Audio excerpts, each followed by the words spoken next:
Welcome back to Washington Watch. I'm your host, Tony Perkins. Thanks for joining us on this Wednesday afternoon. A little bit different today. I was at the Capitol for the joint session where the Prime Minister of Israel spoke, and the city is in gridlock because of protests that have been taking place, pro-Hamas, pro-Palestinian, anti-Israel protests that have the streets blocked.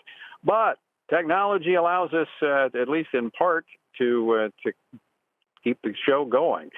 So I want to bring in right now Carolyn Glick. She's a senior contributing editor for the Jewish News Syndicate, a close ally of the Prime Minister. Carolyn, welcome back to Washington Watch. Thanks so much for having me on your program. Sorry that you're stuck in gridlock because of the Hamas terrorists who are rioting and attacking D.C. policemen. Well, burning American flags here in just blocks from the Capitol. But it's a demonstration of what we're talking about. What the Prime Minister said is at stake here is Western civilization. It's not just Israel they're after, as I was just talking about with Congressman Chris Smith. It's also America.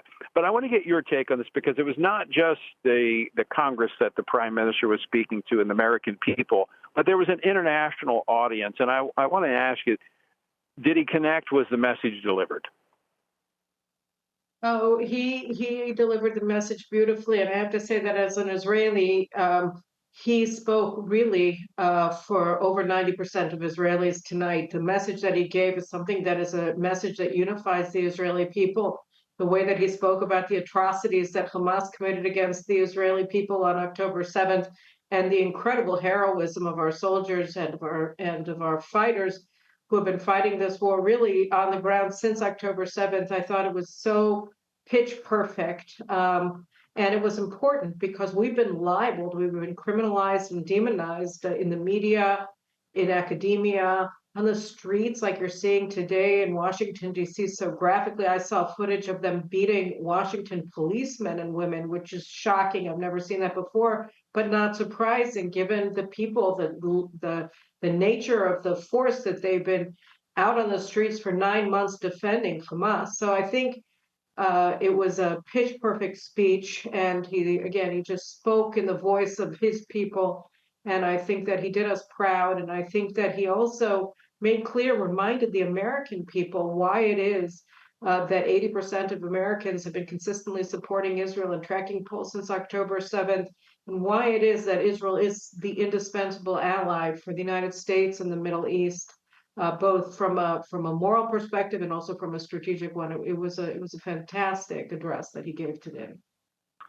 You mentioned the tone, and I think it was the proper tone. It was forceful. It was strong. It was confident. I mentioned earlier I met with him last night. I spoke with him briefly after the speech today.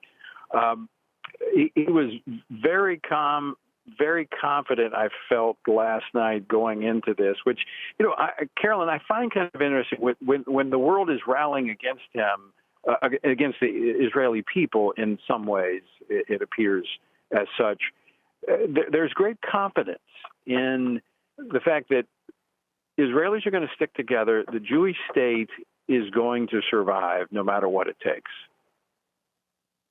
I agree. And I think that there is a calmness to Netanyahu because he understands who it is that he's representing. And he knows just how heroic the people of Israel are and how moral they are. And so even if he were going into a lion's den, you can rest assured that you'll be doing the right thing when you're representing this people loyally. And thankfully today, the halls of Congress was not the lion's den. He was greeted in his remarks by profound friendship on the part of the lawmakers who gave him, by some counts, 53 standing ovations. I mean, he was speaking for 55 minutes and he got 53 standing ovations. It's really a testament to I'll bet you. It was a testament to the depth of the friendship between the American and Israeli people, I thought. It wasn't that they were only applauding him. They were applauding the state of Israel, the people of Israel. And I think the people of Israel felt that as well. It was really a tour de force on his part. It was really wonderful on the part of the people of the audience. And that, I think that's an appropriate way to interpret it. from the members that I spoke to members before and after. And I think that is exactly how it was intended to be. There's a great respect for your prime minister because of the courage and the confidence that he has shown, the clarity. But I think it's also a way, and that's the reason the House Speaker Mike Johnson invited the prime minister to come, was to show that the American people do stand with Israel. It's so important because it's always easier to believe the bad stuff, right? And so when we see Israel being vilified, as Prime Minister Netanyahu said, in the halls of fake justice in the International Criminal Court and the International Court of Justice, where we're being accused of the crimes that our enemies committed against us, I think it's really wonderful to see the outpouring of support that Israel receives from the American people through their elected representatives in Congress, because it's not easy to stand alone. I mean, Israelis have proven for the last 9 months that they're willing to do so, but it's very heartening to know that we don't stand alone when we stand, that we do have the American people behind us. So gratifying. Last question. We got about a minute left. He made a statement that, and I'm paraphrasing, that they would protect Israel, would be on the front line for the United States against Iran, and would not allow them to have nuclear weapons. How do you think the mullahs interpreted that statement?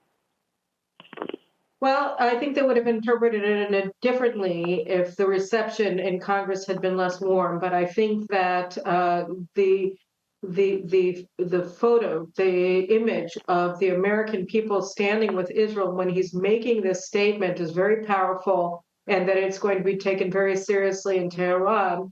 That they have to understand that Israel does not stand alone here. I think it's very important. And I also think it was important when he said that the stronger Israel is, the less the United States is going to have boots on the ground, because you have, even in the Republican Party, you have people who are claiming that Israel is a burden to American national security, and he made very clear that the opposite is the case. And I think that that's a case that is borne out every day, and it was important that he said that as well. Yes, I think so. I think it was an outstanding speech. I think he accomplished the mission that he came here to do. And Carolyn, always appreciate you joining us on the program. It's always great to talk with you. Thanks so much for joining us today. Thank you so much for having me on, Tony, today, and all of this. Thank you.